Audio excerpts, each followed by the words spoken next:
torture you. Take my hand through the flame. I'll torture you. I'm a slave to your game. I wanna chain you up. I wanna tie you down. I'm just a sucker for pain.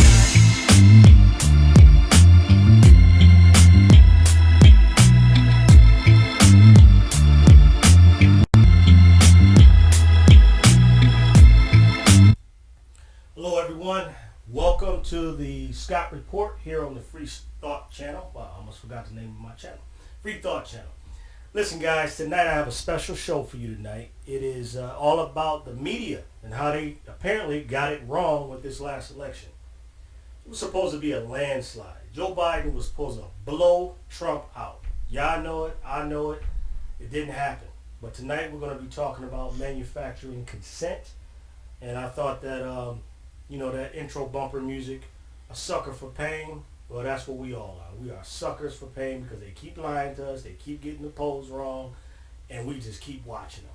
Anyway, I have a guest in the show with me tonight with better audio, I need to tell you. Once again, my daughter, Madison. Madison, say hello to the people. Good evening, everybody. Thank you for having me again tonight, Dad. Very excited to be back. I love having you. You can come back every night. I mean, it's so convenient, right? Your room is like across the hall, so I can't lose. I mean, I know you're available because you live here. Anyway, that was a funny joke, but maybe it wasn't too funny for the rest of y'all. My daughter is on this show because she is extremely intelligent. When I say intelligent, I'm talking 3.9, scholar, honor student, AP, the whole nine. So there's no other person I would rather talk to about these subjects than Madison. I mean, wouldn't you agree, Madison? I agree. Okay. I mean, come on. That's what it's about. Anyway, let's get right into the information. So, one of the things I want to talk about is the historical narrative about the media as it relates to being controlled by a hidden hand, the deep state. Yeah, that sounds like a conspiracy theory. Well, it's actually not. Apparently, and you can study your history, there was a program called Operation Mockingbird.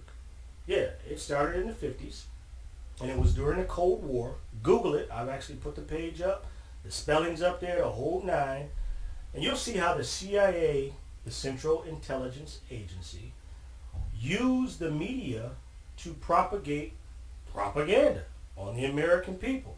Go figure. Yeah, they did that throughout the entire Cold War and up until the 1970s when they apparently told the church committee that they wouldn't do it anymore. Do you believe them? I tend not to. Madison, what do you think?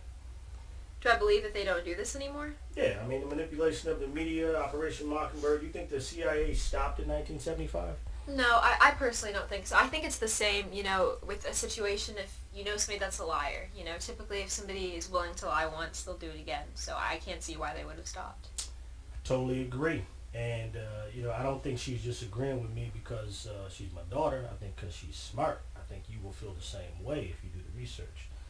I've decided to pull up a couple videos regarding the subject of Operation Mockingbird. But before we do that, let's discuss the media. I mean, look, it's on the top of everybody's mind. This election day that's now is turned into an election week because Joe Biden was supposed to get a landslide. A landslide.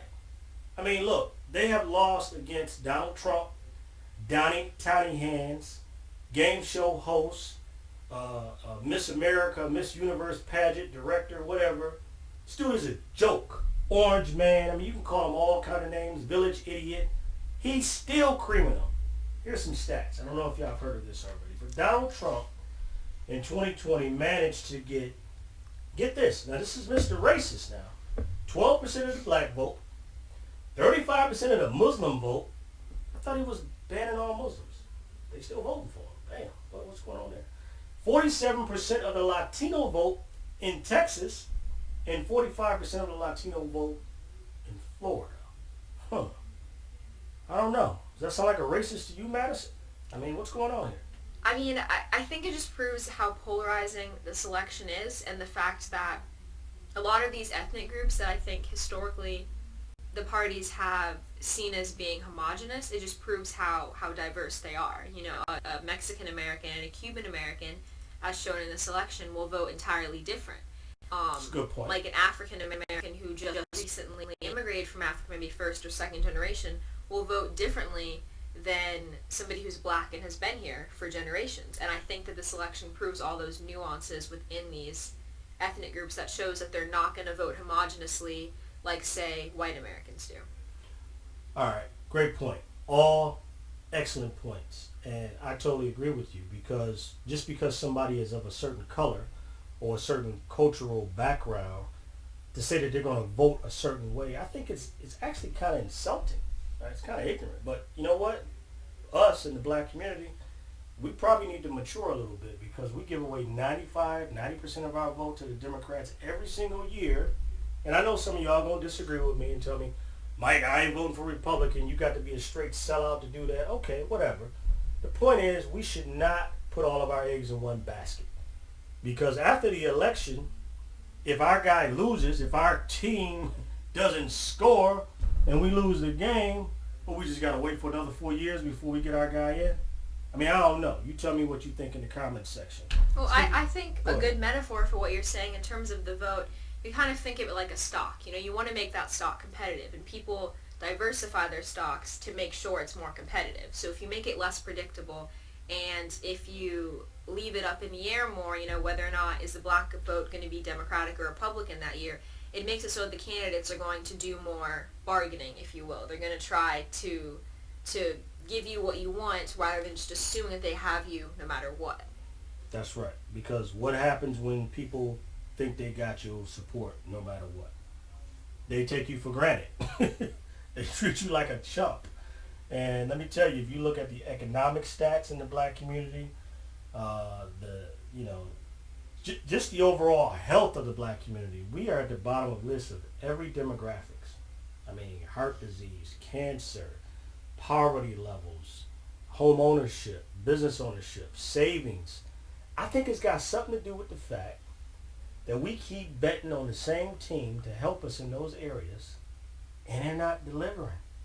Maybe we need to change teams, or at least, like Madison said, diversify. It's kind of like going to Vegas. You're going to put all your chips on red and lose? That's what we've been doing for the last 50 years. And I hate the fact that every time election season jumps off, they tell us, you got to go out and vote because it's up to you, and if you don't do it, and, you know, just straight gaslighting the black community for voting for them. Why is our voting rights important when we vote for the Democratic Party? And y'all know me. I'm a former chair of the Democratic Party in my county. But I'm sick of this. It's like, it's tiresome. We need to get more sophisticated in the way we vote. Madison, I'm going to kick it back to you. Yeah, I will say, though, to argue the other side, I think for a large reason why so many black people vote for the Democratic Party is because it's widely accepted, you know, from the 1960s onward, that the Democratic or the Republican Party tends to be, you know, a more racist party. You know for a fact that the Republican Party. The Republican Party, yeah. Okay. The Republican Party is not going to have your best interests at heart, not just as a black person, but pretty much as a non-white male. Pretty much they're not going to have your best interests at heart. So I think the hard pill to swallow is that both parties don't have your best interests at heart. You can't win either way. That's true. So once you accept that, then you're able to do what we're talking about with diversifying. But it is hard to accept, you know, that you can't win either way. That's not an easy thing as, you know, an American citizen to accept that neither sides of your government are going to be fighting for you. Are in your favor. That's a great segue into this next point. It's funny that you say it the way you do, because it's like you damned if you do and you damned if you don't kind of logic. But look, it seems obvious to me that you are a citizen, right? You have the right to vote. It's obvious to me that you can pressure politicians to give you what you want in exchange for your vote. I mean, that's the way politics is supposed to work. Duh. But we seem not to get that. I don't want to digress. We'll talk about that in another video. We need to focus on manufacturing consent, fake news. Why does Mike call it fake news? Well, they've been telling us for the last 4 years that Trump is a racist, bigot, misogynist, xenophobic. And you know what? He is. But here's the problem. The media doesn't have credibility anymore. It's obvious in the polls. And that's what I'm trying to talk to you about tonight. The side that MSNBC and CNN won't give you. So let's go right into it. And here's some classic examples. Let me get my mouse here ready, my cursor, of why I think the media is gaslighting us. Why they got us faked out. So this first article. Now let me be very clear here, because this is not a conspiracy program. This is a fact-based, fact-check show, channel, whatever. I have just pulled up the Pew Research Center, and I have 3 articles that I want to show you. Because if you watch the mainstream media, you would think that these 3 subjects I'm about to show you, that Americans are not for it. Because the politicians damn sure ain't for it. They ain't giving us none of this stuff. Even though the vast majority of Americans support them. What are these things that Mike is talking about? Well, let's start off first with healthcare coverage. Did you know? Some of you probably do know, because you're an educated group that watch this show, that 2/3, the majority of the American population, supports Medicare for all. Damn. Who would have thought? Who would have thought that the majority of the American public supports something so simple? So, like, as Joe Biden said, it's a human right. But you know what Joe Biden also said? If it came to his desk, he would veto it. This would have been a slam dunk for the Democrats. This would have been the landslide victory. I'm going to kick it over to Madison. What you think? I think that the issue is that the Democratic Party is trying to use its old strategy of playing the centrist. They've always they've always characterized the Republicans as being extreme. And so they're like, we're the Democratic Party, we're the voice of reason.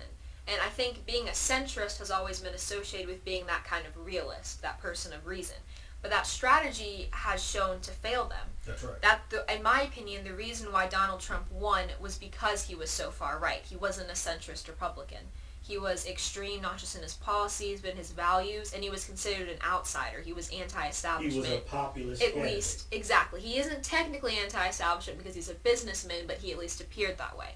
For the same reason Bernie Sanders was very popular. And he said things that everybody wants to hear. And that's the problem with the Democratic Party, is that they have become so sanitized. They say the exact opposite of what you want to hear. It's like they're the parent in the room. I don't need parental guidance. I need y'all to deliver on us. Donald Trump came out and said that he was going to end all wars. How difficult is that to say in a country where people want to end all the damn wars in the Middle East? Okay, but he said it. I don't know if he's going to do it. He's probably not going to do it. He hasn't done it yet. Yeah, but that's not the point. He just hasn't started any new ones. But, all right, so look. The sick part about healthcare, though, it's like in the United States, we can't have nice things. Canada can have universal healthcare. Australia, New Zealand. Come on, you know. All the industrialized nations in the world got healthcare for free for all of their population except the United States. But not in the United States. The news media will tell you that this research that I'm showing you, this poll, just ignore that. Nothing to see here. All right, so here's the next one. Did y'all know this? 2/3 of Americans favor raising the minimum wage to $15 an hour. First of all, that's not even a lot of money. Okay, I don't even know how anybody can live off $15 an hour. I mean, unless you live like in the middle of Nebraska, and I'm not putting down Nebraska, somewhere in some rural county where ain't nothing going on. Or if you're 16 years old. Or if you're 16 years old, you live with your parents. But we can't even get $15 an hour in this country? Are you serious? Come on, Madison, what you think? Specifically about minimum wage or about just the minimum about wage, minimum wage? I mean, I think that the issue with why Americans support this stuff in the polls, that they don't show it at the voting booth, is because of the way that these types of programs like Medicare for all and raising the minimum wage have been characterized in the media. They put them under this belt of socialism. So people are like, oh That's no, right. Socialism's bad. I think of Fidel Castro. Right. They don't like that. But when you show them Medicare for all on paper, when you show them raising the minimum wage on paper without the labels, of course anybody would get behind that. It's that they put the labels on it and put a negative association. And put it down. And the Democrats, like we said earlier, they're just too damn weak to come out for it. It's interesting that Joe Biden lost Florida, one of the first states, and Florida just passed a minimum wage law, a referendum. Minimum wage will be $15 an hour in Florida starting in 2026. Now, I think it should be tomorrow, but okay. Yeah. You got to wait until 2026. But here's the point. Joe Biden would not have lost Florida if he would have come out strong for raising the middle age to $15 an hour. That don't take a genius. All right, I'm not a career politician like him. I don't have a degree from Brown or Yale, and I can figure that out. Why doesn't he do it? Why? Because corporate America's got him bought and paid for. But again, that's another conversation. But that's one of the examples of what the media will not tell you. Okay? They won't even have the discussion in the contrast. Listen, Joe Biden would have won Florida if he would have come out in favor of a minimum wage referendum. How did I know that? Because they passed it. Hello? All right, here's the next one. This is a Pew Research study. 2/3 of Americans support marijuana legalization. Come on. Everybody know that people smoke weed, but you shouldn't have to go and do 10 years in jail for smoking weed. So guess what? States across the country are legalizing weed. New Jersey passed a referendum that legalized recreational marijuana. Go ahead, man. I was just joking with Mom about this. You know, these lawmakers that don't want to legalize weed, their own children probably smoke weed. They probably smoked weed when they were teenagers. It's kind of this elephant in the room where people just assume if we just pretend like nobody's smoking weed, then nobody's smoking weed, even though we can smell the weed. It just doesn't make any sense. That's a good point. That's a good point, because you got a whole country of weed smokers, and nobody wants to say anything about it. I think that the Democratic Party is really, I mean, it's almost getting to the point where it's a joke. You had like almost 20 people in the primary, and they chose the most racist, the oldest, and probably the least progressive, most conservative candidate out of all of them. And Obama twisted everybody's arm to get it done. Don't think that he wasn't behind, the door with the velvet glove, making sure that all the other candidates fell in line. I'm sure he was, right, because he wanted to preserve his legacy.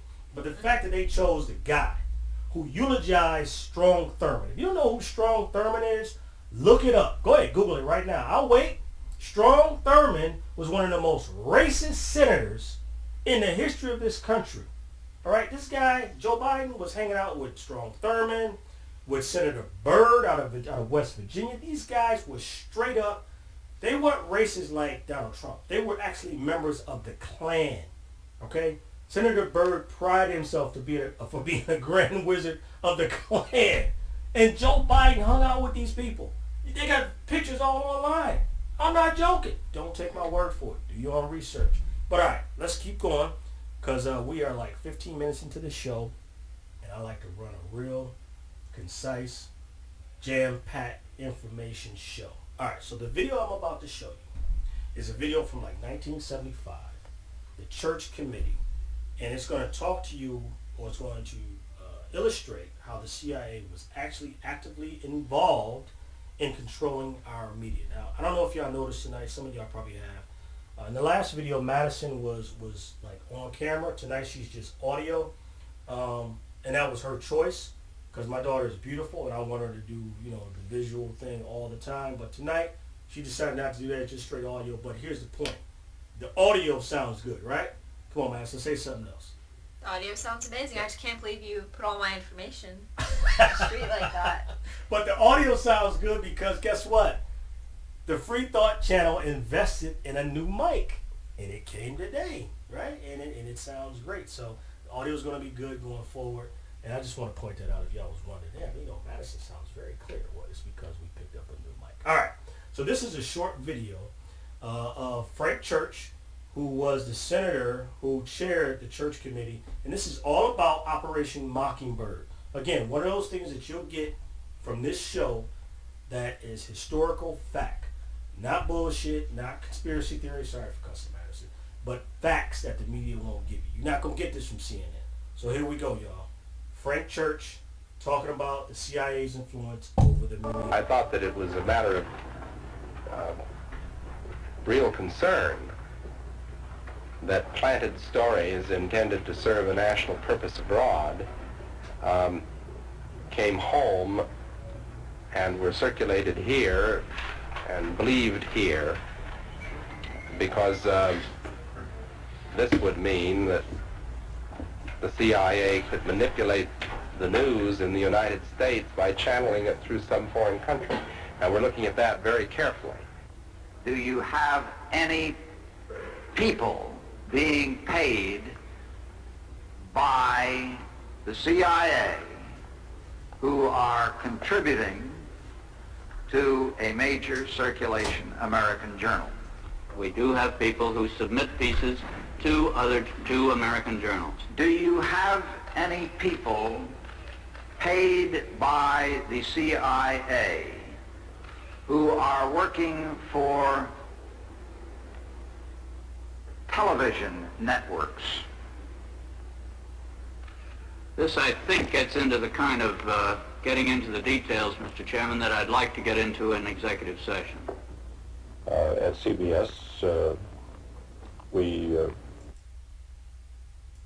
All right, before we go on, that guy that was talking to the Senate committee, that was William Colby. Go ahead and look him up. He's the former director of the CIA, and he was the guy that basically came clean regarding the CIA's involvement with controlling the media in the country in Operation Mockingbird. Coincidentally, he died of a heart attack or some type of boating accident. I believe it was in the, what is that river? It's a lake right outside of Washington, D.C. I think it's the Potomac River. Yeah, I don't think he just mysteriously died. I think he was taken out as a result of this testimony here. But again, do your research about William Colby. This next guy, Sig Mickelson, this guy was the head of CBS. You need to really listen to what he says regarding Operation Mockingbird and what's going on. So I'll kick it back over so you can listen to the rest of the video. had been contacted by the CIA. As a matter of fact, by the time I became the head of the whole News and Public Affairs operation in 1954, the ships had been established, and I was told about them and asked if I'd carry on with them. We have quite a lot of detailed information, and we will evaluate it, and we will include any evidence of wrongdoing or any evidence of impropriety in our final report and make recommendations. Do you have any people being paid by the CIA who are contributing to the national news services, AP and UPI? Well, again, I think we're getting into the kind of detail, Mr. Chairman, that I'd prefer to handle in executive session. Senator, do you think that you named the news organizations in your final report? That remains to be decided. I think it was entirely in order for our correspondents at that time to make use of the CIA agent chiefs of station and other members of the executive staff of CIA as sources of information which were useful in their assessments of world conditions. Would you say that continues today? Well, I would think probably for a reporter it would continue today, but because of all of the revelations of the period of the 1970s, it seems to me that a reporter's got to be much more circumspect in doing it now, or he runs the risk of at least being looked at with considerable disfavor by the public. I think you've got to be much more careful about it. Much more careful about it.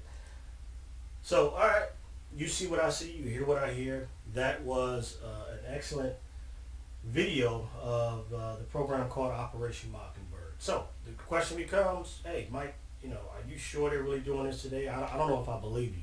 Some of y'all who know this history believe me because you've done the research. Some of y'all are just now hearing this and you're like, damn, that's kind of unbelievable. Well, let me drop a fact on you. Think about all the news agencies we have in this country. And I'm talking not just MSNBC and the television stuff and CNN, Fox, whatever. Think about all of the magazines. Think about all the major newspapers in all of the major cities. And then deal with this one fact. all the media in this country is controlled by 6 corporations. I didn't say some. I said all. 6 corporations.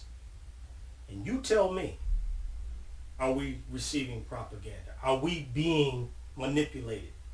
Guys, look, this is not a game. This is serious. This is not conspiracy theory. This is conspiracy analysts. This is a real live conspiracy. You are being manipulated. It's sad that we had to get the village idiot, if you will, because that's what y'all call him, Donald Trump, to tell you that this was fake news. But it's been fake news for 50 years, hell, 70 years, right? It's 2020. They started this program in the 1950s. Wake up. The media is bought and paid for. This is why you're watching YouTube. Hello? All right, let me show you another video. This will really blow your mind. Headley. And I'm Ryan Wolf. Our greatest responsibility is to serve our Treasure Valley communities, the El Paso, Las Cruces communities, Eastern Iowa communities, Mid-Michigan communities. We are extremely proud of the quality, balanced journalism that CBS 4 News produces. But We are concerned about plaguing our country. The sharing of biased and false news has become all too common on social media. More alarming, some media outlets publish these same fake stories without checking facts first. the sharing of biased and False news has become all too common on social media. More alarming, some media outlets publish these stories without checking facts first. Unfortunately, some members of the media use their platforms to push their own personal bias and agenda to control exactly what people think. And this is extremely dangerous to our democracy. this is extremely dangerous to our democracy. This is extremely dangerous to our democracy. This is extremely dangerous to our democracy. This is extremely dangerous to our democracy. This is extremely dangerous to our democracy. This is extremely dangerous to our democracy. This is extremely dangerous to our democracy. This is extremely dangerous to our democracy. This is extremely dangerous to our democracy. This is extremely dangerous to our democracy. This is extremely dangerous to our democracy. This is extremely dangerous to our democracy. This is extremely dangerous to our democracy. This is extremely dangerous to our democracy. This is extremely dangerous to our democracy. I hope y'all get it. I mean, I really do. So from San Francisco to New York, from Miami and Atlanta to Houston, Dallas, LA, to the Midwest, Chicago, St. Louis, Ohio, all of these newscasts that you watch every day at 6 o'clock are saying the exact same thing. That proves my point about it being owned by 6 corporations. You can find this on YouTube. You can find this on the internet. It's crazy. But someone was smart enough to put it together, and I'm sharing it with you. The fact of the matter is our media is totally and wholly controlled, bought, and paid for. Wow. I hope y'all get it. I hope y'all do your research. I hope y'all look into it. But that was meant to be funny, but it's not. Because people get their information every night from a media source that they trust. That news guy that you just love that comes on at 6 o'clock, in Atlanta, it's like Jovita Moore, and it's, you think that person is actually giving you their real opinion? No, they're not. It's scripted. Because the corporation says they have to say what they're saying. And everybody across the country is getting the same information. Wake up. This is another video. This is from a CBS executive. And this is not the executive I'm showing you right here. This is Tom Hartman. But Tom Hartman had this clip on his show. So listen to this. Listen to what the media thinks about Donald Trump. Man, who would have expected the ride we're all having right now? This is pretty amazing, and, who would have thought that this circus would come to town? But, it may not be good for America, but it's damn good for CBS. That's all I got to say. So, what can I say? It's, the money's rolling in, and this is... Polls are open. This is fun. We had a debate a couple of weeks ago with 14 million people on a Saturday night. It's it's amazing. That's all I can say. Do you look at the Trump phenomenon as impacting ad spend? Because while he's got lots of money, he's got a lot of free media as well. Yeah, he's getting a lot of free media, but all that's happening out there's a lot of money in the marketplace. There's a lot of money in the marketplace, and sure, as Donald, they're not even talking about issues. They're throwing bombs at each other, and I think the advertising reflects that. Most of the ads are not about issues. They're sort of like the debates. They're saying he did this or he did that. It doesn't say what I stand for. It's, it is, I've never seen anything like this, and, this is going to be a very good year for us. Sorry, it's a terrible thing to say, but bring it on, Donald. Go ahead, keep going. Don't write. Somebody, said that at another investor conference, and the next day some blog put out, Moonves supporting Trump wholeheartedly. I said, no. I'm not taking it aside. I'm just saying, for us, economically, Donald's place in this election is a good thing. CBS is a hedge on Trump. Exactly. That's what you're saying. Got it. I mean, that's cold-blooded, y'all. I mean, that's in your face. That's for real. This guy, Les Moonves or whatever, he clearly shows you that he doesn't give a damn about America. He cares about the bottom line, and he cares about the fact that 14 million viewers were watching Donald Trump. I don't know if y'all know this, but Donald Trump didn't have a lot of money when he ran in 2016. But the media loved him. They couldn't stop putting the camera on him. At one time, and I think it was, I forget where it was at, it might have been Vegas, but they actually filmed an empty podium where Donald Trump was planning to speak for like 30 minutes. They waited for him, an empty podium. This is the same media that wouldn't cover any of Bernie Sanders' rallies. Okay? This tells you how controlled it is. All right? And if you do a little more research, you'll find out that with WikiLeaks and Julian Assange, one of the things that he revealed in the emails, right, that got dumped for Hillary Clinton was that they wanted Donald Trump to be her opposition. Yeah, it was called the Pied Piper strategy. Google it. Pied Piper strategy. Right? They wanted Donald Trump because they just said, this guy is going to lose. He's going to fall flat on his face. And you know what? He's the perfect one for us. They didn't want to go against Jeb Bush, if you remember. He was running. They wanted to run against Donald Trump. So they called their friends at the media, CNN, MSNBC, and said, hey, pump this guy. Promote him. Give him the views. And guess what? He won. He won. Because Bill Clinton, but Hillary Clinton and Joe Biden and the whole Democratic establishment is so damn disgusting when it comes to being tools for corporate America and not giving the American people anything that they want. They claim to be the party of the people, the party of the working class, but they're not. That people said, you know what? Screw the Democratic Party. I'm voting for Trump just as a F you to the establishment. And what does the Democratic Party do 4 years later?